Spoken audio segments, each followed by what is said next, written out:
যাচ্ছে, ঠিক আছে। এইটা আপনার টাইমিংয়ের একটাই, ক্যারেঙ্কে কোনো টাইমিং নেই, ক্যারেঙ্ক হলো ফ্রি থাকবে, এপিনিয়ামটা ফ্রি থাকবে, ঠিক আছে। আপনার টাইমিংটা দিয়েছে শুধু ক্যামেরার ভিতরে, ঠিক আছে। আর ব্যালেন্সিংয়ের ভিতরে দিয়েছে, ব্যালেন্সিংয়ে দেখুন এই যে একটা লক করা জায়গা আছে, আপনি এটা লক করবেন, ঠিক আছে। লক হয়ে গেল, আপনি এটা টাইমিং মানে ক্যারেঙ্কের টাইমিংটা হলো এটা।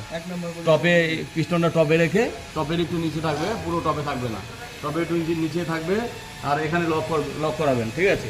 এটা লক, এটা লক এখনই ছাড়া যাবে না, টাইমিং কভার লাগানোর পরে তবেই ছাড়বেন। এটা পুলি লাগানো টাইট দেওয়ার পরে ছাড়বেন, এটা ছাড়লে আপনি টাইমিং রং হয়ে যাবে, ঠিক আছে।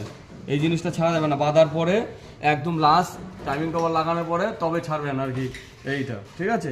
এই লক তবে খুলবেন, এর আগে লক খুলবেন না, ঠিক আছে। টাইমিং কভার লাগানোর পরে পুলি লাগানোর পরে তারপরে ভালো করে টাইট দিয়ে তারপরে টাইমিংয়ের লকটা খুলবেন, এর আগে আর না, ঠিক আছে। এই হলো টাইমিং, এটা একদম সহজ টাইমিং, ঠিক আছে।